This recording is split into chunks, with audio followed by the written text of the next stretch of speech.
Capítulo 2. En el molde.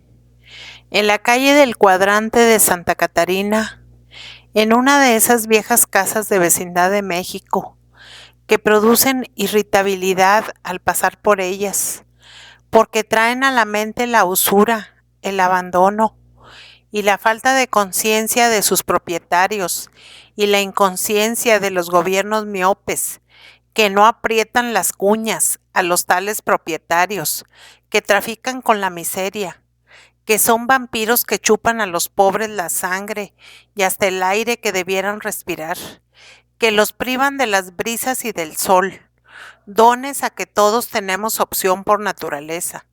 En una abominable vecindad de esas, ocupando una vivienda baja, de una sola habitación, con su azotehuela y su cocina, pasaba los postrímeros y monótonos años de su vida una resignada señora que tenía una hijita de 12 primaveras, bonita como un capullo, con esa gracia de amanecer y esa belleza progresiva y melancólica de las muchachas predestinadas que están en el molde.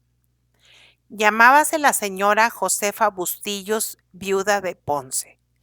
Su esposo había sido un escritor de mérito nunca propalado, que pasara sus mejores tiempos en la redacción de un periódico anodino que se tiraba en una imprenta de la calle del Reloj. La señora viuda de Ponce se mantenía a medias de dar clases de solfeo y de piano, recurso en que le habían anulado los nuevos métodos, viéndose obligada a recurrir de vez en cuando a la pía conferencia de San Vicente de Paúl para que le donasen algunas semillas, con qué poder pasar los días aciagos. Había formulado Josefita Bustillos un método de solfeo para las escuelas primarias, método que no era malo, pero que, como las novelas del marido de Josefita, se empolvaba en la oscura vivienda por falta de editor. La chiquilla se llamaba Herminia Ponce. La aurora de su belleza era clara. Todos observaban que estaba en el molde de la pubertad. Estaba en el molde porque a medida que los días pasaban, la niña obedecía dócilmente a una mano escondida que la alisaba, que la pulía, que la plasmaba. Tal parecía que un misterioso masajista la sorprendía de noche, dormida, y le aplicaba un sabio y continuo masaje que corregía las líneas de la dúctil criatura. Había, evidentemente, una manicure que se encargaba de afilar aquellos dedos sonrosados y de marcar los hoyuelos de aquellas manecitas suaves en las horas de crecimiento silencioso. Era la manicure de la vida, era el masajista del destino. Eran esos mágicos modeladores los que, espontáneamente, cuidaban del armónico desarrollo de aquel cuerpecito blanco, hecho de alabastro de Toscana. La abnegada Josefita se entregaba con desilusión a estos o aquellos quehaceres de las mujeres que ya no esperan nada. Y la muñeca, mal vestida, saltaba la cuerda en el patio, bajo los oscilantes tendederos, mostrando los zapatos raspados, la indumentaria casi vergonzante. Poco quedaba que ver en la vivienda desmantelada, de donde había extraído todo la mano implacablemente arrebatadora del empeñero, mano que cuando se nos mete en casa, empieza a sacar sin nuestra voluntad cuanto poseemos, y está saca y saca y saca, hasta que no queda qué, hasta que solo queda lo que esa funesta mano desprecia. Poco había que ver en la misérrima vivienda, poco. A la entrada, para limpiar los pies, un deshilachado fragmento de tapete. A la izquierda, en el rincón, un despegado estípite que sostenía un busto roto, bajo el que había una cubierta de hilo, tejida de gancho por la señora.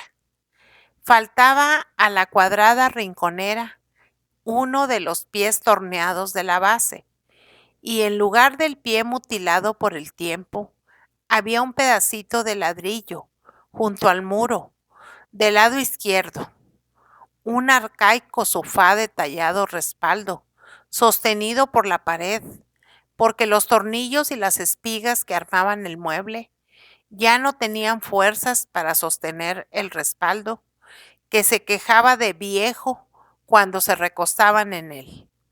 En torno del sofá, dando vuelta al ángulo hasta la mitad de la pared del frente, los sillones y las sillas compañeras de aquel sofá, todo desvencijado, todo ello clavado y vuelto a clavar cada 5 años, para ir tirando como los flácidos músculos de la consumida dueña. Ah, ¿cómo estaría aquella alma vieja? ¿Cómo estaría aquel organismo cansado cuando el ajuar estaba así? Había tenido muchos forros el ajuar en tantos años. El último que tenía era de manta colorada. En algunos sitios del sofá había bultos salientes, igual que si estuviera una persona flaca sirviendo de relleno. A la derecha, enfrente, junto a las sillas que daban vuelta, se veía una como mesa chapeada de raíz de nogal. Era un piano primitivo, un destemplado clavicordio que tenía, a pesar de su vejez, la virtud de sonar con artística tristeza. Cuando algunas manos bohemias se posaban en el amarillento marfil de las teclas que llamaban a las voces naturales y en el gastado ébano de los bemoles y los sostenidos.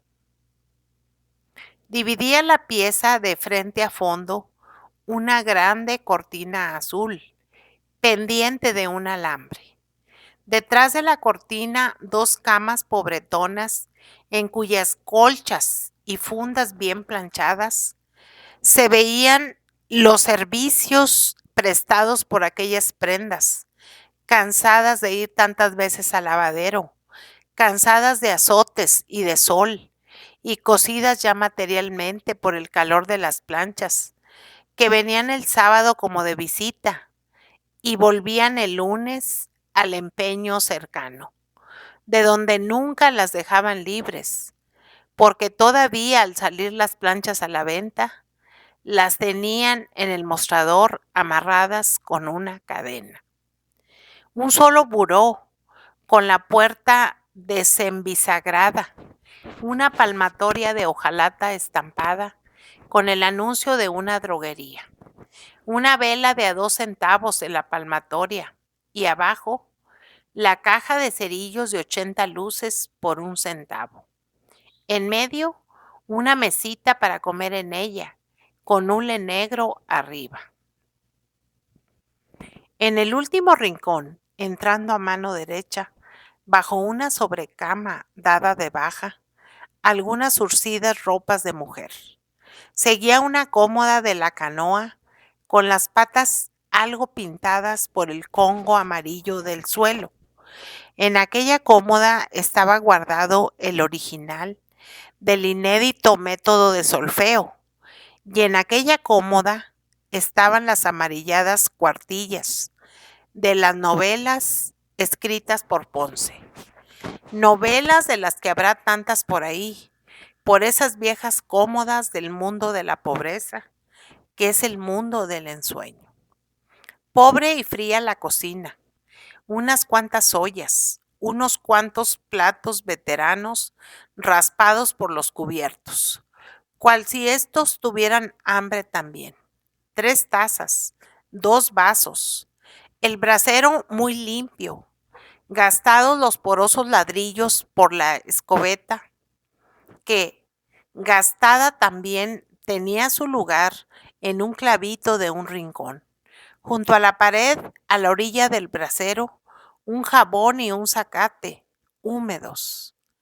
Tal era la vivienda que ocupaban Josefita Bustillos y su hija en una repudiable vecindad del cuadrante de Santa Catarina.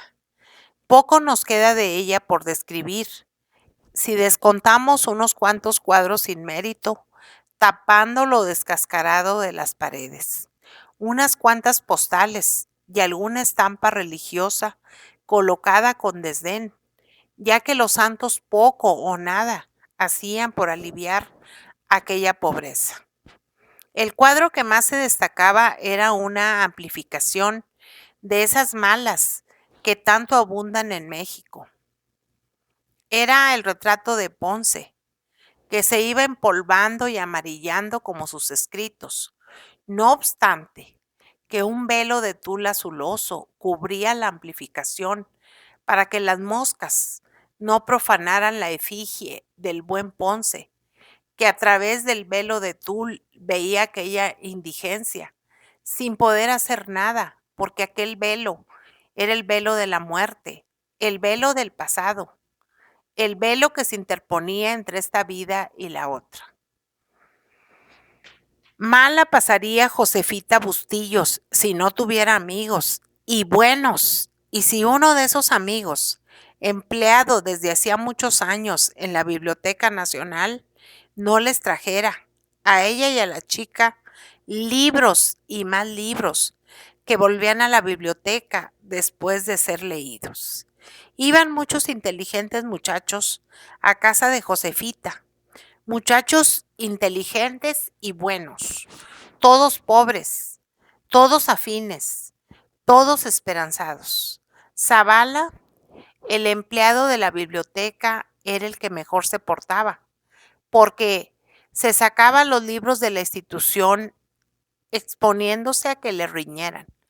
Todo para que Josefita se solazara y para que la niña leyera con provecho, con método.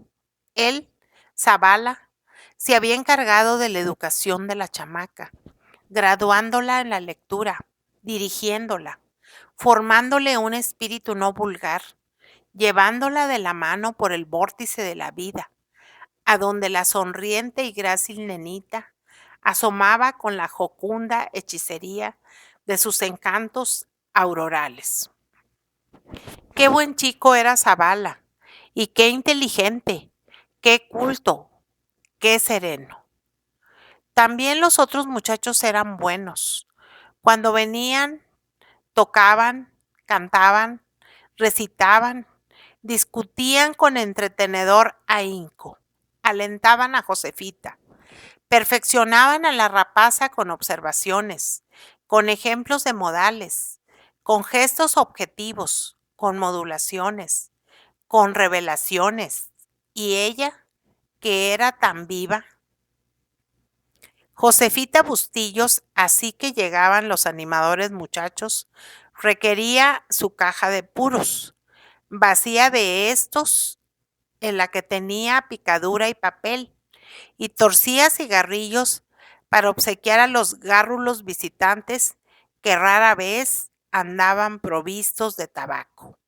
Bonito grupo de muchachos, interesante pléyade aquella. Todos iban a realizar algo. Todos tenían un proyecto que les parecía accesible. Algunos tenían fibra, podían, si se lograran. Josefita, al verlos, recordaba a su hijo, muerto a los 5 años, cuando su precocidad apuntaba, y al recordarlo, su pensamiento iba a la cómoda de ocote de la canoa, donde, en una cajita de cedro, guarnecida de conchas de Veracruz, conservaba el retrato del niño, retrato que no sacaba para que la luz no lo desvaneciera. Si a ella le viviera su hijo, otra sería la cosa. Habría en aquella casa un hombre. Dios no lo quiso, suspiraba la apacible señora cuando hablaba de su ídolo perdido. Así que la veían entristecerse. Los muchachos promovían la alegría anestésica. Toca, Arturo, decía uno.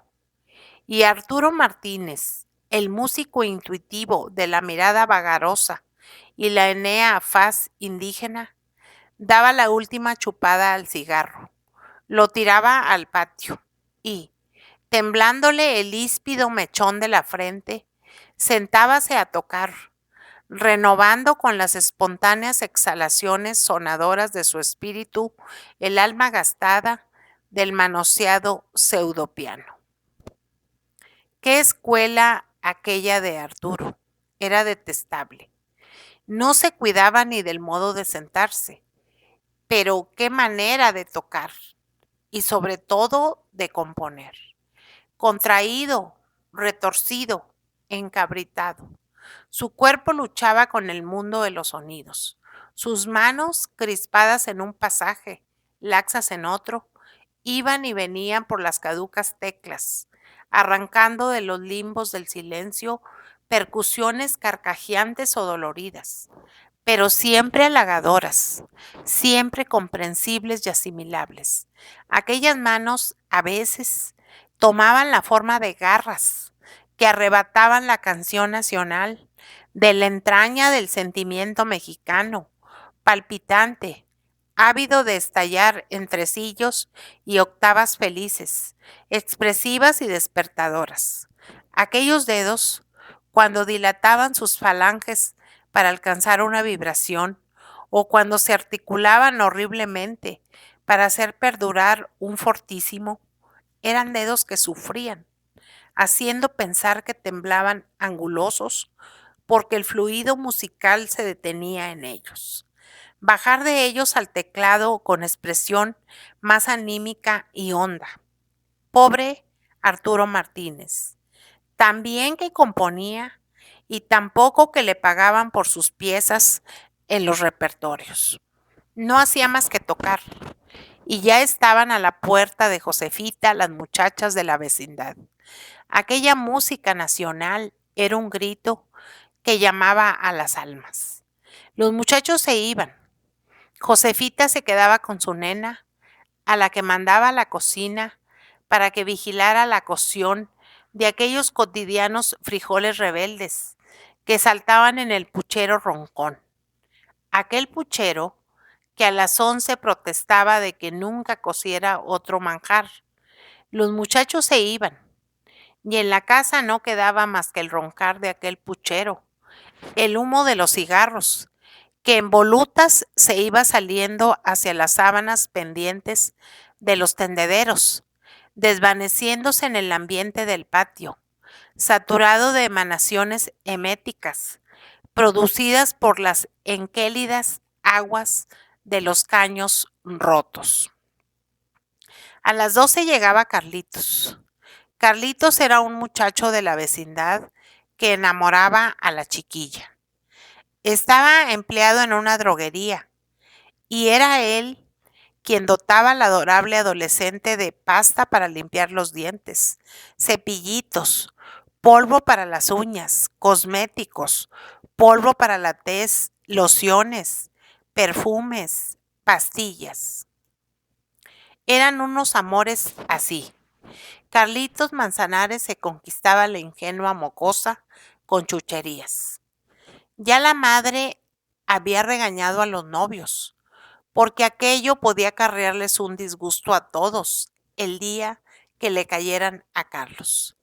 Pero él decía que no había cuidado, que todo abundaba en el almacén de la droguería, y que él le pedía al prusiano de la profesa aquellas naderías. El cuento es que Herminia tenía buena provisión de frasquitos y paquetes, y todo el día chupaba pastillas de menta y otras 1000 golosinas, y se aplicaba al cabello y a la piel olorosas sustancias que no le hacían falta, pero por no dejar. Ella quería bien a Carlitos. Allí habían crecido juntos saltando a la reata, la cuerda que cogían del tendedero de la vecina del 4, que protestaba porque se la bajaban de noche los condenados muchachos. Pero Carlitos ya trabajaba, ya ayudaba a su mamá, a ver cuándo trabajaba Herminia. Ya lo podía hacer, que estaba creciendo mucho y no se veía bien de zancarrona en la vecindad. El día que la monísima cumplió los 13 años, vinieron todos los muchachos a casa de Josefita. Era domingo. La señora los convidó a tomar una copita de anís con catalán. No había para más. Y los invitó a comer. Había cobrado Josefita aquella semana una clase que daba. La mimada estaba encantadora. Había estrenado unos choclitos que, aunque de a 3.50, le estaban admirablemente. Y tenía medias caladas, por las que se transparentaba el alabastro de Toscana de las pantorrillas, prodigiosamente formándose. Habíase peinado bien y tenía un vestidito de nansú azul verdoso, de color bajito, que le sentaba muy bien. La madre bajábale en esta vez un poco la saya, y eran así más llamativas sus pantorrillas indicadoras. Cuando llegaron los primeros muchachos de la carpanta, estaba Herminia precisamente brincando a la cuerda en la puerta de su casa. Le echaban mole las que movían la reata, y los visitantes vieron, fijándose un rato, que el corpiño, comprimiendo el epigastrio, marcaba más que nunca el par de bultitos en gerundio de la tierna saltadora. Y al brincar ella, las primorosas carnosidades del pecho le temblaban. Ya está hecha una hembra, esta pícara, dijo uno. Para allá va a gran prisa, remachó otro. Su belleza progresa por días, por noches. Parece que de noche se hace afeites, dijo Pedro Ramos, o que desciende a ella algún escultor fantástico que la cincela y la bruñe. Eso, asintió Zavala. Parece que la noche entinta sus cabellos y les pone resplandores de luz de luna. Parece que la noche sombrea sus ojos. Yo me imagino que cuando esta pícara duerme indolentemente, en la alta noche, vienen del oriente del misterio unos modeladores hábiles, unas brujas manicuristas encargadas de preparar esta belleza para la tentación. Es la vida que modela, reflexionó Ramos, el dibujante. No, volvió a hablar Zavala, es cosa de hechicería, cosa de tentación y de pecado. El diablo tiene legiones de escultores, de masajistas y de manicures que se encargan de perfeccionar a estas nenas por la noche, presentándolas cada mañana más bonitas, más bonitas, más bonitas.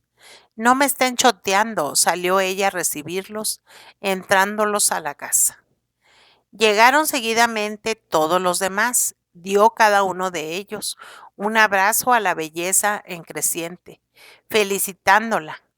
E inefable fue para todos el oprimir contra el pecho varonil y conflátil, al fin hombres, el tesoro surgidor que aquella perfección en ciernes representaba. Estás hecha una mujer, Herminia. Ya no vamos a poder tutearte. ¿Por qué no? Soy la misma. Oye, Mina, ve a ver si ya está el arroz. No la llame usted Mina. Es un hombre muy feo, dijo Benjamín Osorio, uno que hacía versos. Pues cómo, respondió Josefita.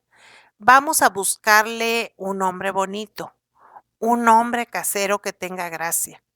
Terció Pedro Ramos, uno que dibujaba.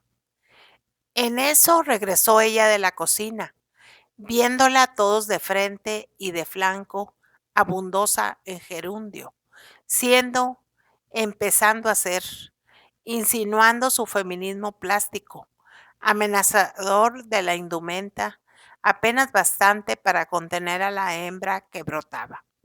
Ha de ser un hombre muy femenino, muy gráfico, volvió a hablar el dibujante. A ver, dijo otro, hagan derivados del nombre. Herminia, de Herminia, Hermina, me. No, no sale. Haremos un anagrama. A ver, un papel. Propuso Pedro Ramos, sacando un lápiz, y se puso a tratar letras. Que sea muy femenino, intervino Zavala. Que sea representativo. Sí, sí. Pedro el dibujante que seguía discurriendo. Porque es una mujercita, dijo otro. Tiene que ser un hombre que empiece en fe, erma.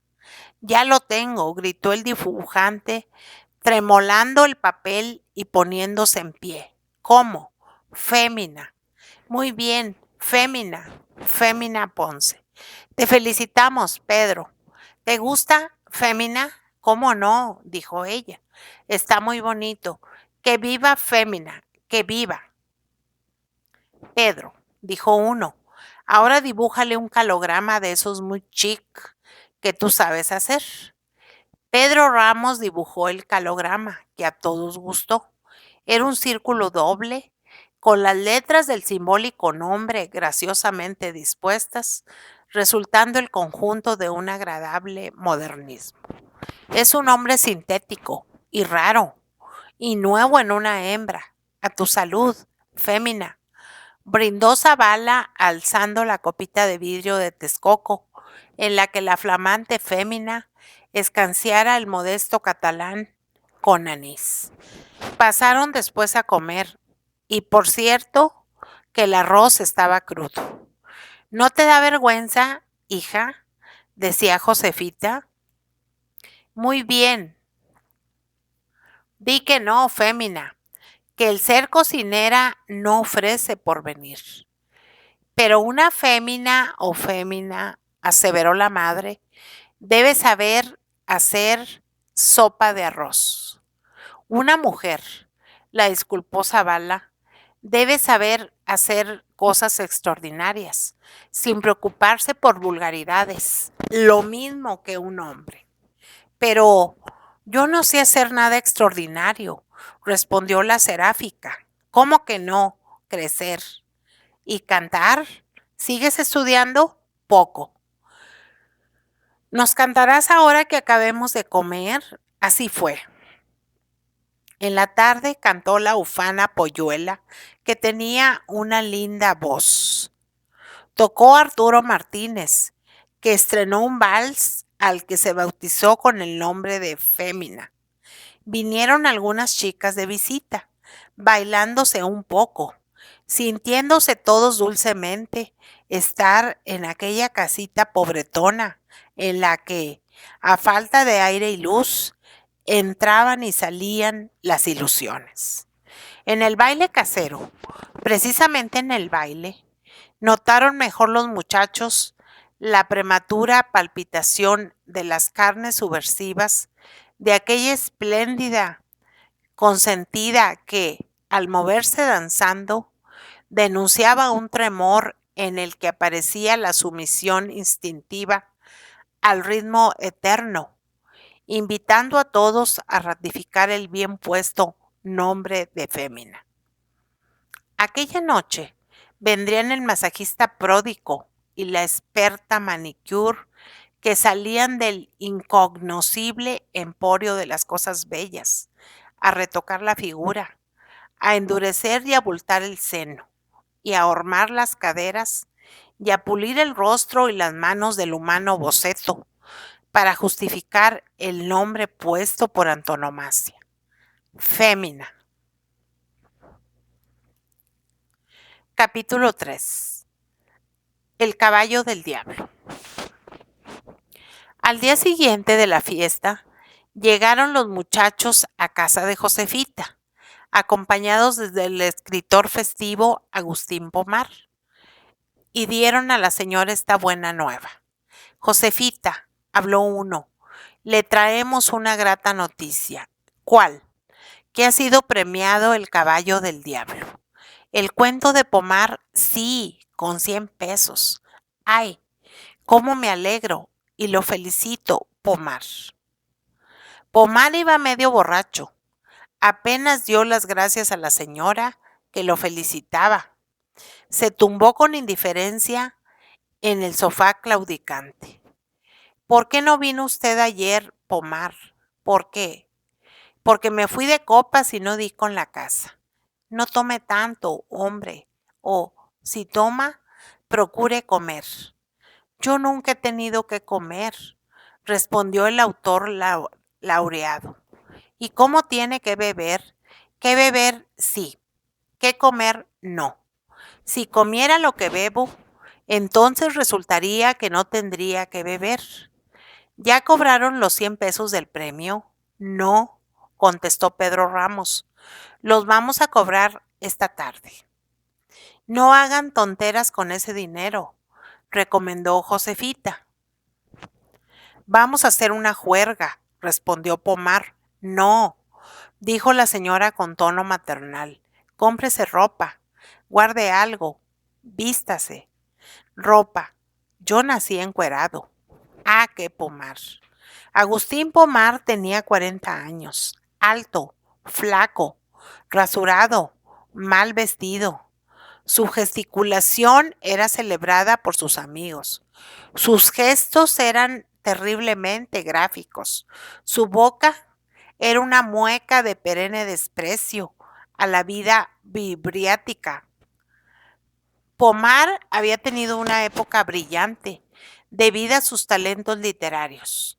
Ahora perdía lastimosamente el tiempo en las redacciones pobres, durante 8 días en cada una. Tenía una mujer bonita y distinguida, y estaba divorciado de ella desde hacía 6 años. Decían que por eso se embriagaba, porque no podía soportar el divorcio, ni podía soportar a su mujer. Allí, en casa de Josefita, había escrito Pomar El caballo del diablo, el cuento que mandó al concurso del Mundo Ilustrado, alcanzando el galardón del premio. Tiene buena sombra su casa, Josefita, decía Pomar. No es eso, Agustín, es que usted tiene mucho talento, si no tomara. Pomar rehuyó la observación y preguntó a la señora Bustillos. ¿Y la chamaca? No ha de dilatar, le respondió Josefita. Fue al estanquillo por unos botones. Cierto. Fémina había ido al estanquillo y al pasar por una tienda de ropa que había frente a la plaza de Santa Catarina, se embobó ante los aparadores, viendo las novedades y diciendo mentalmente: esas medias de ramitos calados me vienen, yo ya las lleno. Qué bonito sombrero ese de la pluma blanca. ¿Cuánto costará? Con ese género lila, qué vestido que me prendería yo. Qué lindas blusas. Es una desgracia estar pobre. Hay que trabajar. Tiene razón, mamá. Después se vio la carita en el cristal sombreado del aparador y, bajando la vista, se vio el cuerpo, volviéndose para enterarse bien, girando sobre los tacones, poniéndose el dorso de la mano derecha en la cintura. De pronto hizo un mohín y dio una patada en el suelo, cayéndosele los botones que había comprado, teniendo que agacharse a recogerlos. Era que había visto un juego de ropa blanca bordado. Se enojó de pensar que la ropa blanca que ella traía no era así. Ya se iba. Volvió a dar un vistazo al escaparate, llevándose en la imaginación un género de polimita seda. Ah, qué falda gris más bien hecha, con botoncitos, a la moda. Sus ojos sacaban la falda del aparador a través del vidrio alófano. Se marchó disgustada. ¿Para qué ponían allí aquellas cosas si ella no podía comprarlas? Cuando llegó a su casa, Ya la madre había contado a Pomar lo del cambio de nombre. Y el borracho genial, viéndola venir con andar fastuoso, aprobó el mote de Fémina. Solo que Fémina, observó Pomar, es galicismo. Lo que se quiso expresar etimológicamente se llama en castellano femineidad. No importa, dijo uno, hay que afrancesarse un poco. Está bien, fémina, que sea ese nombre para brillar, te felicito. Y yo a usted, Pomar, ya me dijo mamá lo del cuento. Lo de el caballo del diablo, ese es el que te ha de llevar a ti, aseveró Pomar. A usted, contestó la chica. Bueno, vamos a cobrar el premio, insinuó un compañero. Llegó Zavala de la biblioteca. A ver, Zavala, habló Josefina. ¿Qué le parece a usted que debe hacer Pomar con los 100 pesos del premio? Ya sé que lo premiaron, Pomar, mis parabienes. En cuanto al dinero, allá Pomar. Él quiere hacer una juerga, informó Josefina. Claro, habló Pomar. Todo el año pobre, todos los años pobres. ¿No hemos de tener alguna vez un día de alegría? Tiene razón, asintió Zavala. Todo el año pobre, todos los años pobres. Haremos un día de campo, empezó diciendo Pedro Ramos. ¡Horror!, protestó Zavala. Los días de campo están muy desprestigiados. No hay nada más cursi ni más vulgar. Mire, Zavala, dijo con aplomo Josefina, los días de campo, como todas nuestras dulces y pintorescas costumbres nacionales, están desprestigiados, pero haciendo las cosas con orden, con gusto, resultan. Que hable Fémina, lo que diga Fémina, propuso Pomar. Yo, lo que diga mamá. Bueno, yo propongo una cosa, que se me dé el dinero para administrarlo y que se haga un día de campo en las Fuentes Brotantes, un paraje delicioso de Tlalpan que ustedes no conocen. Antes de hacer el día de campo, que se compre Pomar un traje y una o dos mudas. ¿Mudas?, habló Pomar. Yo no necesito más que una para que me entierren. Pues esa, hombre, esa, porque usted tiene derecho a la gloria, y en la gloria hay que presentarse correctamente, dijo la señora bromeando. Está bien, Josefita, asintió el autor premiado. Se hará lo que usted disponga, la señora. Vayan a cobrar el premio, les dijo. Josefita Bustillos, que fungía de madre y de hermana de los entusiastas, guardó 50 pesos del premio. Empleó 25 en comprar alguna ropa a Pomar y destinó los otros 25 al día de campo. Los otros 24, porque los muchachos cambiaron los 100 pesos para comprar un paquete de dulces a la nena, gastando en tal compra 1 peso. Eran pocos, los 24 pesos. Pero la señora no quería que bebieran mucho y la comida se preparaba con 5 o 6 pesos. Lo más caro era la música, y esa la contrató por poco dinero Arturo Martínez, que vio a unos amigos suyos de la calle del Puente Blanco. El domingo de Corpus, a buena hora, estaban los invitados en las Fuentes Brotantes. La gente mañanera iba de buen humor. El drolático día de campo prometía horas agradables. Los estudiantes que habían sido invitados por Josefita empezaron a echar raspa, así que llegaron. Los dos que cargaban la cazuela del mole de guajolote se morían de risa, y el manjar estaba en peligro de ser derramado. Hacían chistes con la molleja, de la que decía un estudiante que les debían explicar su funcionamiento en la clase de física, porque la molleja era el reloj de arena. Pobres guajolotes, decían, en vez de echarles el ajonjolí en vida, se lo echan de muertos. Figúrate tú si ese totole hubiera visto, cuando estaba vivo, el ajonjolí que lleva ahora por encima. Míralo, míralo cómo saca la cabeza a flote. Se quiere comer el ajonjolí. Ese de los macarrones, que se adelante. Viene muy piano, que camine acelerato, molto presto, con la minestra. Los macarrones debía traerlos un músico, porque son un platillo de diletante. Los músicos llevan sus instrumentos, pero nosotros también somos músicos, porque llevamos los platillos. Oye, Pedro, tú debías vivir en la calle de los Parados, porque llevas los frijoles.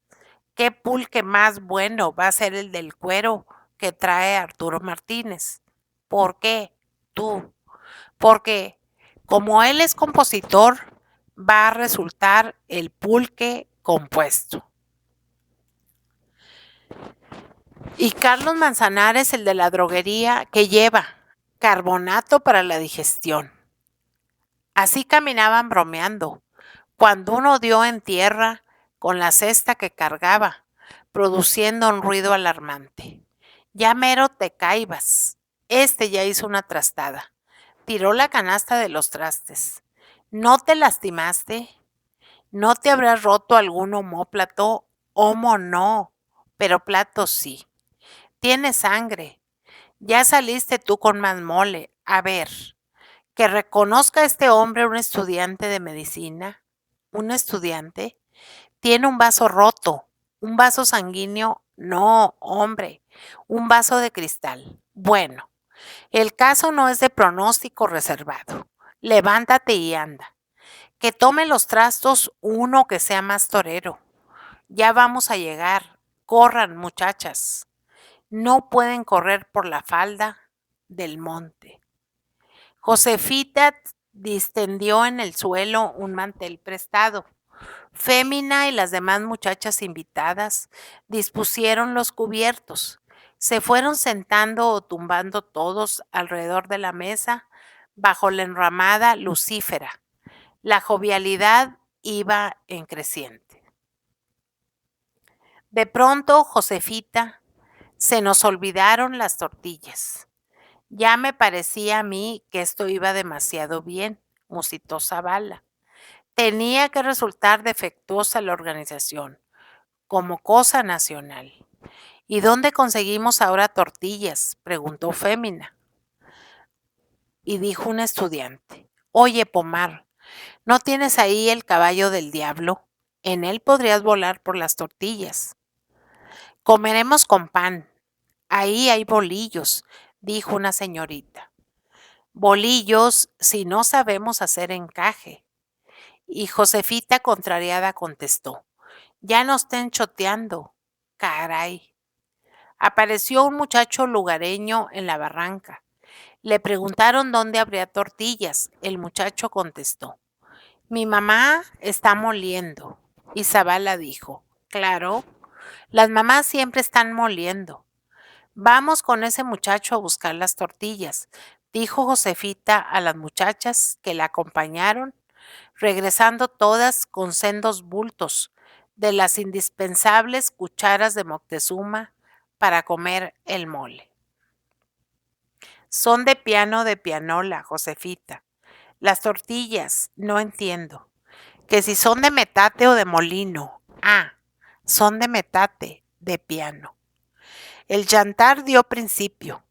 Después de tomarse una copita, la consabida copita, dijeron, que toquen la música. Falta el del bajo, señorita, lo tenemos que esperar. Empiecen, hombre, ¿para qué quieren el bajo? Necesitamos el bajo, señor, porque es el que nos marca el tiempo.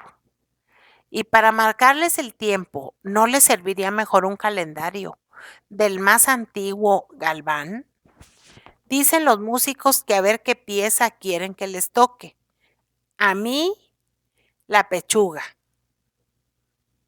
A mí, el muslo. Se trata de piezas de música, no de las piezas del guajolote. ¿A usted qué pieza le gusta más, maestro? A mí, la traviata. Le pregunto qué pieza del guajolote, maestro, para apartársela. Ah, cualquiera, señora, cualquiera. La música rompió a tocar. La alegría iba en creciente. La juventud y la primavera retozaban en las fuentes brotantes. Pomar no comía, prefería beber. ¿Y el guacal a quién le toca? El guacal le sienta bien a Arturo, que es indio. Oiga, Josefita, ¿no trajo usted las tripas del guajolote? No, ¿por qué?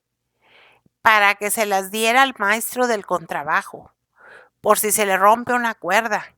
Él es un rascatripas. La música dejó de tocar. Sonaron aplausos estrepitosos. Siguió la broma. Oiga, maestro, ¿cuántas llaves tiene su flauta? 13 llaves, señor, contestó. Caray, pues esa parece la flauta de un ama de llaves. Otro. ¿Cuánto cuesta un violín? Si es italiano, según los hay desde 20 pesos. Y si es hecho en el país se hacen de balde, señor. Llegó el del bajo quinto. Lo recibieron con aplausos y con una copa. ¿Qué le había pasado, maestro? Nada, que no encontraba a una prima en los estanquillos. ¿Tiene usted alguna prima estanquillera? No, señor, una prima de guitarra. Tuve que ir al repertorio. Allí hay unas primas alemanas muy buenas. Sí, las primas alemanas deben ser buenas, son güeras, ¿verdad? La orquesta volvió a tocar. Los comensales volvieron a sonar palmas. Continuó la jácara bajo el amo sol del mediodía. Josefita Bustillos ministraba de beber con cautela, para que los chicos no se propasaran. Iban a servirse frijoles de la cazuela, cuando cayó en ella, de la arboleda, la deyección de un pájaro. El incidente fue celebrado con risas. Todos veían la mancha blanca en medio de la cazuela de los frijoles. Para que no se quejen por falta de postre, dijo Fémina ahogándose de risa. Diantre de pájaro, anularnos los frijoles, musitó una señorita que estaba enchilada. Que toquen Fémina, el vals Fémina, gritó uno. La orquesta obedeció. El vals Fémina, instrumentado por Arturo, que lo había compuesto, se dejó oír cadencioso. Y Arturo, soñador, oía que completaba la armonización de la pieza el polifónico ruido del arroyo, de las fuentes brotantes. Fémina, la rebosante niña mujer, tumbada boca arriba, con la artística nuca descansando en el regazo de su mamá, escuchaba con arrobamiento el vals ella, que debía agradar a los pájaros de la arboleda, que escuchaban silenciosos. ¿Ya ven cómo los días de campo resultan?, dijo satisfecha la señora Bustillos. Resultan por la raspa, dijo un estudiante disparando una valla de eucalipto a la barriga de un músico. Y entonces, hartos, alegres, medio atontados por la digestión, todos se pusieron a contemplar a los músicos que tocaban impasibles. ¿Cómo eran los músicos? Esto era lo que absorbía la atención de los estudiantes. El del tololoche apenas alcanzaba el extremo del mástil para dar las notas graves. Chaparrito, panzón, gordo de los cuadriles, se abrazaba al instrumento, aquel contrabajo abultado que parecía su mujer. Y sudaba el contrabajista gordito de bajar y subir su brazo corto por el brazo del instrumento, dejando ver el tocador cuando detenía la mano izquierda para prolongar el rum rum, el puño ajado y sucio de la camisa sin mancuerna, y al mantener el brazo en alto, mostraba la manga del saco raspada del codo. Bajo el puente del Tololoche había una costra de mugre negra, y sobre la costra un montoncito de brea pulverizada del rascar del arco, pareciendo aquello la flor de harina de un pequeño molino. El contrabajista rascaba con indiferencia, con disciplicia, mirando para arriba, como si se estuviera bien sabida la pieza que tocaba. Interesante el de la flauta, tuerto, con un bigote con orzuela que se metía en la obertura por donde entraba el viento al cálamo.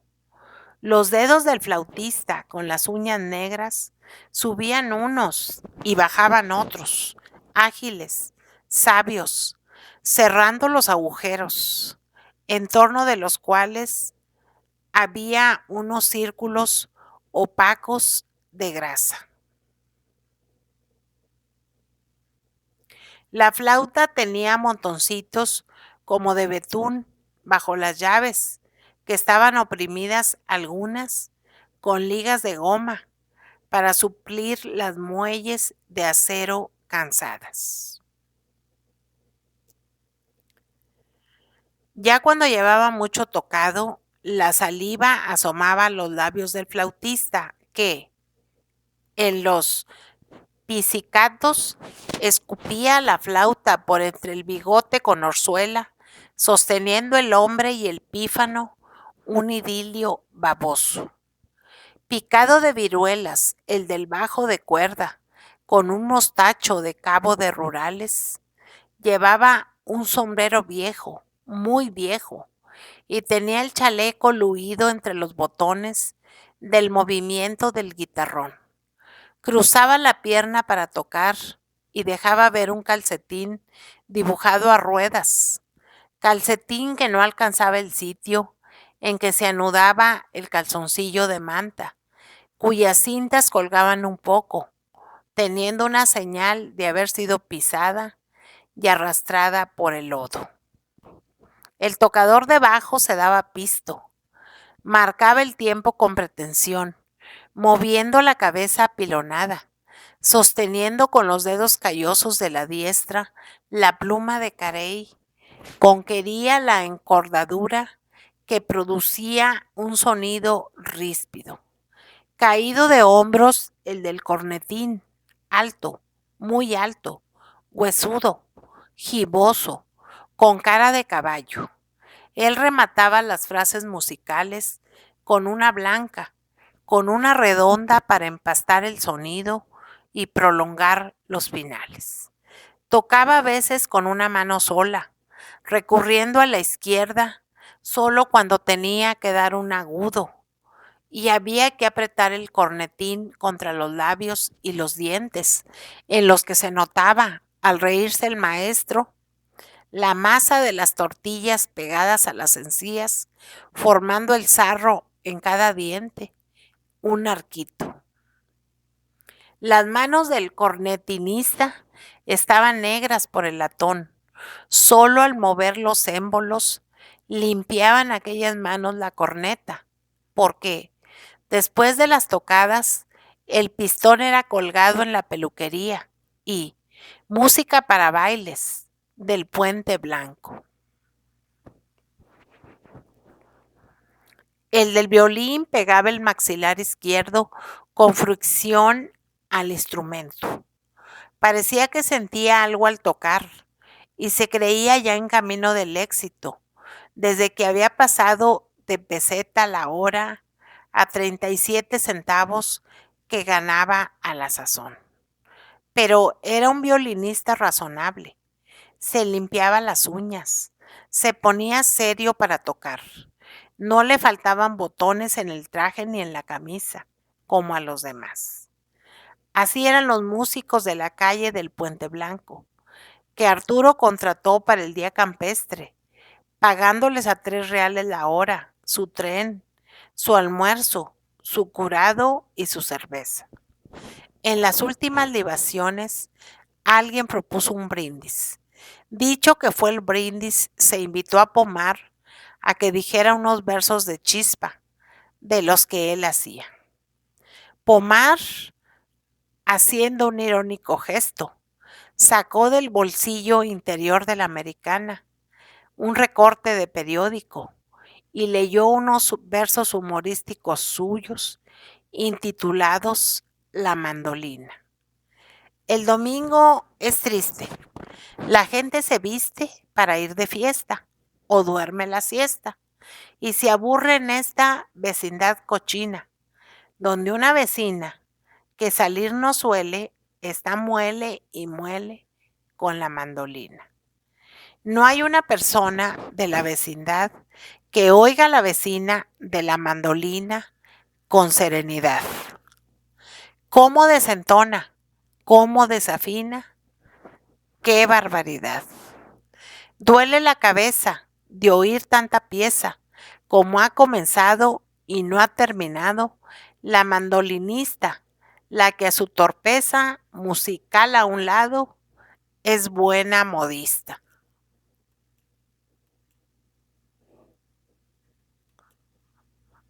Todos festejaron a Pomar por sus versos, dichos en ocasión tan alegre. Pomar tomó un trago, hizo una mueca y se puso a mirar para una rama de la que pendía un coyol. En este momento, una libélula de las llamadas caballitos del diablo pasó zumbando por encima de la cabeza del humorista. Con una servilleta, Fémina dio muerte al caballo del diablo, que cayó entre los rizos de Pomar, de donde lo tomó Fémina con superstición, atravesándolo con un alfiler. Pomar se preocupó un poco, pero procuró distraerse. Sonrió, bebió más. Después bajó los ojos y púsose a mirar para Fémina, que seguía con la cabeza en el regazo materno, jugando con un limpiadientes que tenía en la boca y viendo cómo oscilaban las hojas de un álamo, verdinegras por un lado y plateadas por el otro. Entornaba Fémina de pronto los párpados, como para filtrar su mirada a través de las pestañas, algo curvadas hacia arriba y hacia abajo. Pomar, en su habitual indiferencia, se fijó en aquellas pestañas. Antes no eran tan bonitas.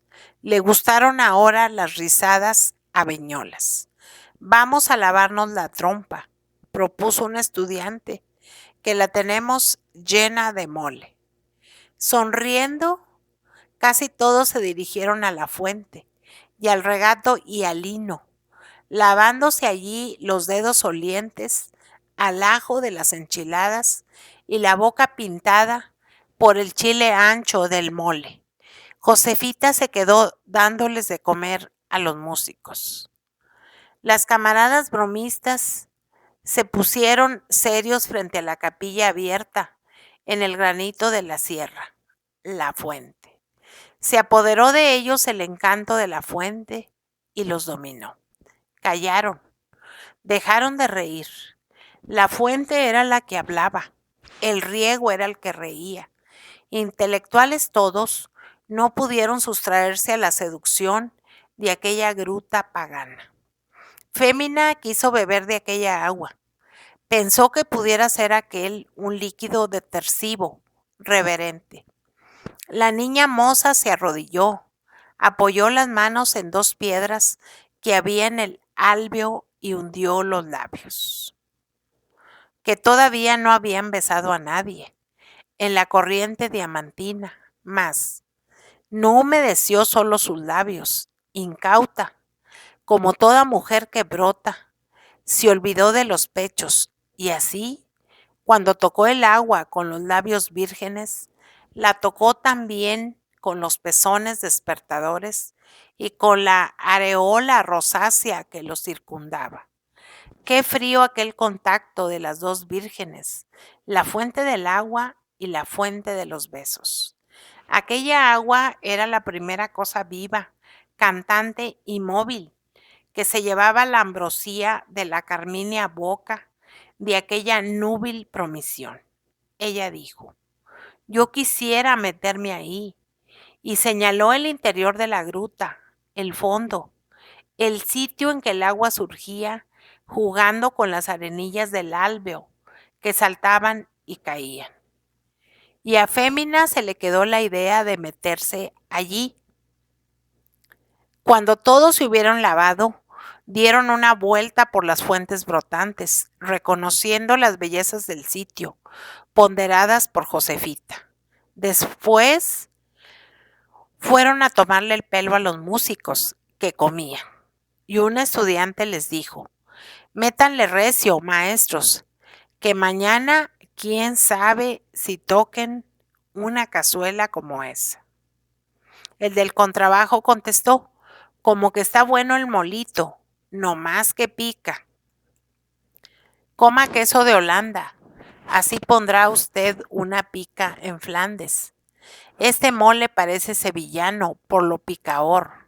Oiga, maestro, ya sus zapatos están muy gastados. Necesita mandarles echar medias chuelas. Otro le dijo a Pomar al oído: tendrá gracia el maestro del contrabajo. Cuando está acostado con su mujer y la abraza, y ella ronca, soñará el pobre hombre que está tocando el tololoche. Toda la noche, remachó Tobar. Y dígame, maestro, dijo otro estudiante, ¿por qué ustedes, cuando se trata de una tocada, siempre llegan retardando? Dijo otro: ah, pero tratándose de comer, siempre llegan a tiempo. Contesta otro: ya llegaron a la coda los frijoles. Las señoritas se columpiaban en una encina, a la que habían atado una cuerda. Fueron los varones a empujarlas. Zavala, a quien le tocó en suerte empujar a Fémina, tuvo una sensación voluptuosa cuando, haciendo el cuerpecito donairoso, sintió que sus dedos pecadores resbalaban por las ingles hundidas a causa del doblez del cuerpo. Y ella, al acomodarse en el columpio, cuando él le daba vuelo, apasionaba entre el vientre estirado y la dureza de los muslos aquellos dedos largos de Zavala, tan acostumbrados a introducirse en las páginas nuevas. Oh, pensaba Zavala en el fugaz deliquio, ¿para quién será aquella página blanca? Y la dejó de mecer. Cuando empezaba a soplar el favonio de la tarde, iniciado el orquestal preludio de la égloga rumorosa, cansados de reír y de bailar, volvieron a México los de la alegre camaradería. En la estación esperaron a que las chicas subieran al tren, sirviéndoles esta cortesía para ver una gama de medias, de tobillos, la pierna de Fémina, aristocráticamente configurada, tremante y bailadora, con ritmo de privilegio. Fue la revelación para todos, aquella pierna fina, aquellas pantorrillas opulentas, con aquel modelado, con aquel movimiento único, iban a alguna parte. Marchaban hacia alguna aventura insólita de la vida. La señora Bustillos, al despedir en su morada del cuadrante de Santa Catarina a los convidados, recomendó mucho a Pomar que no bebiera más aquella noche. Vio la bonachona Josefita, un poco turbia, la mirada aquilina del ironista. Claro, Pomar no había comido casi nada. Capítulo 4. El Hospital Juárez. Los muchachos llegaron sofocados a casa de la señora Bustillos. Uno de ellos habló: Josefita, ¿ya sabe usted lo que pasa? La señora: no, ¿qué? Que Pomar se ha congestionado. ¿Cómo? Pues que ha muerto de congestión alcohólica. ¿Pero dónde? A ver, ¿cómo estuvo eso? Jesús, al tiempo que echaba mano de su chal apresuradamente, en un hotelucho de la calle de Tenexpa. ¿Pero de veras se murió? ¿Cómo no lo auxiliaron? Contesta Pedro Ramos. Verá usted, Josefita, Pomar andaba anoche con su inseparable amigo el Pato. A las 2 de la mañana tomaron la última copa en un cafetín que hay frente al Teatro María Guerrero. El Pato y Pomar dormían siempre en el mismo cuarto, pero anoche, como los dos tenían dinero, tomaron un cuarto cada uno. Y a esto se debe que el Pato no haya podido auxiliar a Agustín cuando se congestionaba. No lo vio, no lo sintió. La que primero lo vio fue una mujercilla de las que pululan por aquellas posadas. Iba la mujercilla a llevar unas hojas de naranjo a Pomar, cuando retrocedió espantada al verlo en la cama, hecho un ovillo, con un zapato puesto y el otro no. Se conoce que Pomar se inclinó para descalzarse y que al inclinarse le vino la congestión, no habiéndole dado tiempo a quitarse más que un zapato. Y está allí todavía, sí, Josefita, allí está. Vamos allá a ver qué hacemos. ¿Voy, mamá? Preguntó Fémina. No, mijita, no quiero que veas tú esas cosas. Hablaban por el camino. Bien le decía yo anoche que no bebiera más, empezó diciendo Josefita. Y nosotros, si hasta nos dijo a la hora en que lo dejamos, las 9, que ya se iba a retirar y que le iba a encargar a una de las de tacón de hueso que le llevara sus hojas con catalán, porque creía amanecer crudo. ¿Qué dijo usted de tacón de hueso? Así les dicen a esas perdidillas que andan por los hoteluchos. Josefita. Una casa colonial en la esquina de las calles de Santa Catarina y Tenexpa. Arriba, en el ángulo de la casa, una como acrotera con azulejos. En la acrotera un nicho. En el nicho un santo de piedra mutilado. Por el lado de la calle de Tenexpa, una puerta angosta y baja. En la madera de la puerta, agujeros aboquillados por el uso de una cuerda que tirara muchos años de una campanilla para llamar a las buenas gentes que habitaran la casa, cuando el pecado y el vicio no trasponían aún aquellos muros espesos que después se dieron a la corrupción. En medio del estrecho zaguán, un cancel con vidrios opacos, en los que se leía con letras rojas, cuartos a toda hora. Escalera de piedra, en el descanso de la escalera, al frente, una cruz de azulejos incrustada en la pared. Las habitaciones de la casa, divididas por canceles, formados con bastidores de madera y de manta encalada. Los pisos de ladrillo. A la izquierda, veíase un cuarto entapizado con papel en que había estampadas golondrinas volando. Aquel cuarto había sido oratorio en los buenos tiempos de la piedad antigua. Allí estaba enroscado en la cama, en forma de C, el humorista Pomar, con las manos en los cordones de un zapato, descalzándose para emprender el viaje a la otra vida. Qué dolor tuvo Josefita Bustillos al ver así al borracho genial, al ironista que cogía los chistes al vuelo y que, no perdonándose a sí mismo, había hecho un chiste irónico con su propia muerte, porque Pomar, el congestionado, sonreía y en su boca habíase enfriado la última mueca.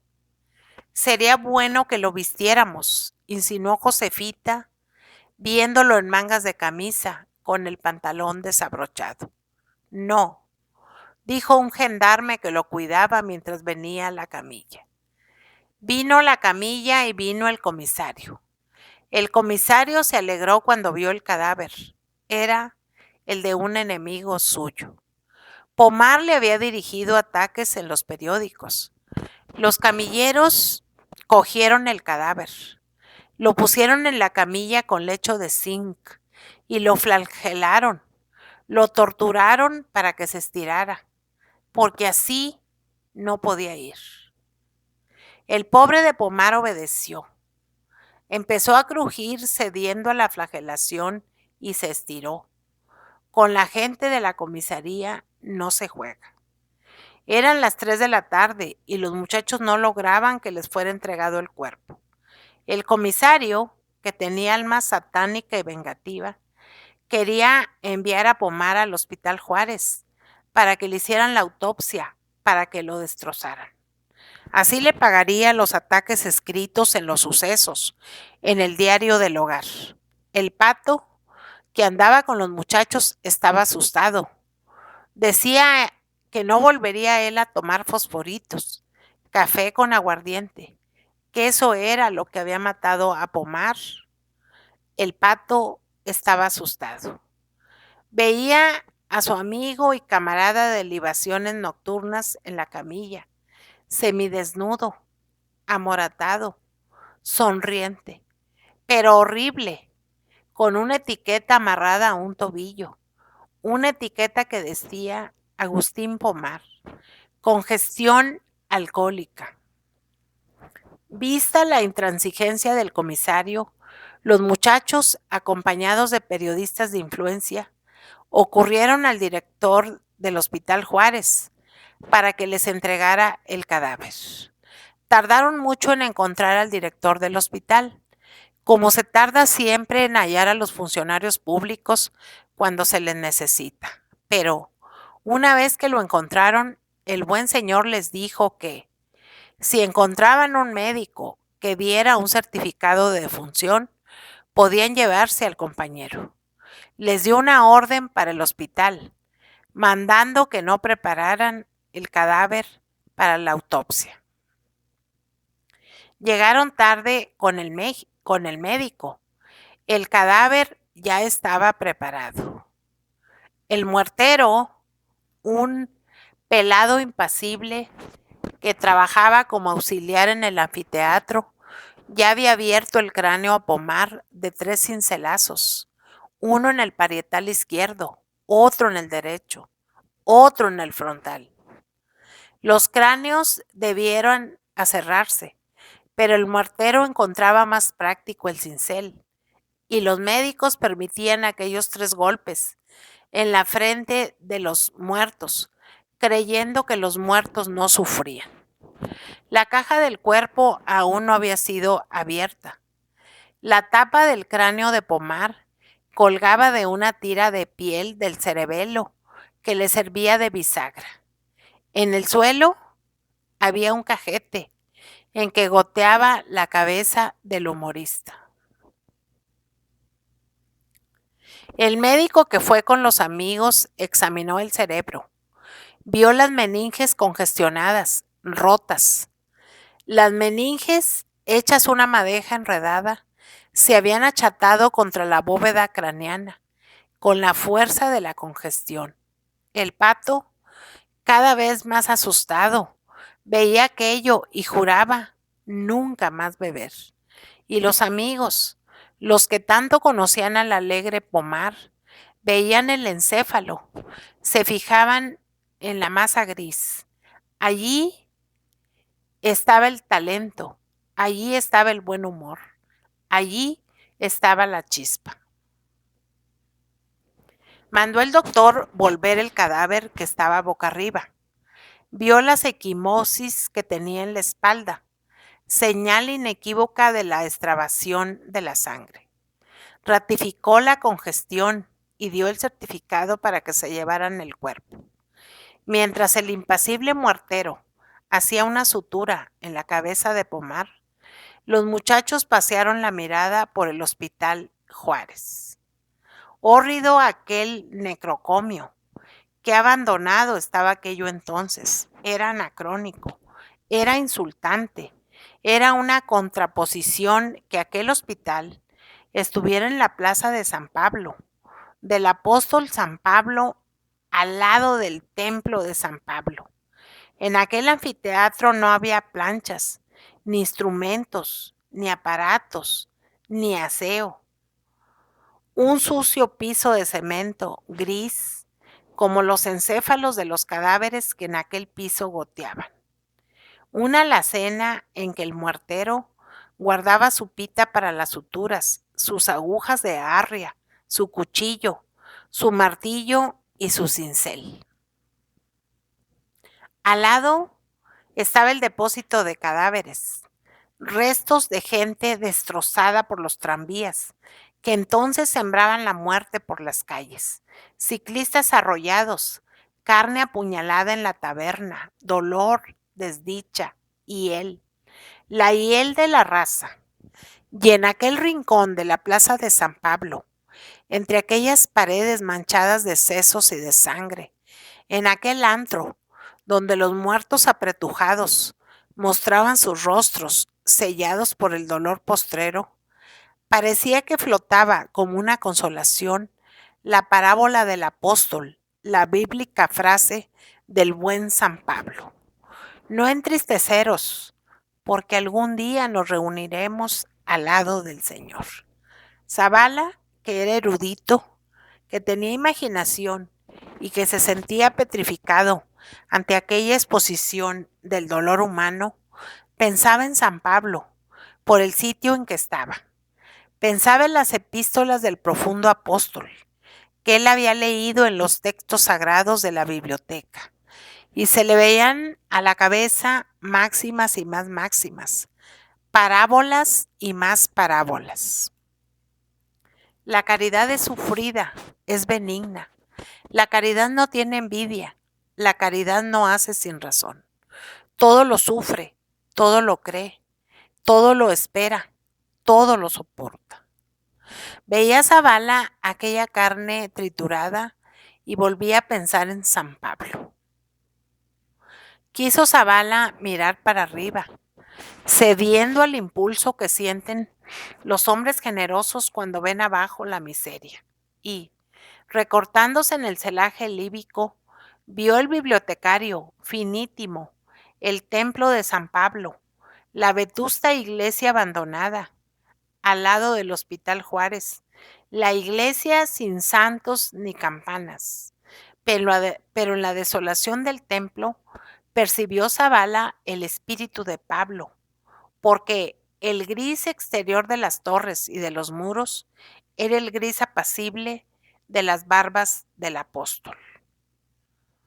¿Por qué estaría cerrada y abandonada aquella iglesia de San Pablo en la plaza de San Pablo, al lado izquierdo de la fachada del Hospital Juárez, tan cerca del almacén de los muertos? ¿Por qué estaría aquella iglesia desierta y ruinosa, Dios mío, cuando allí hacían falta santos y oraciones?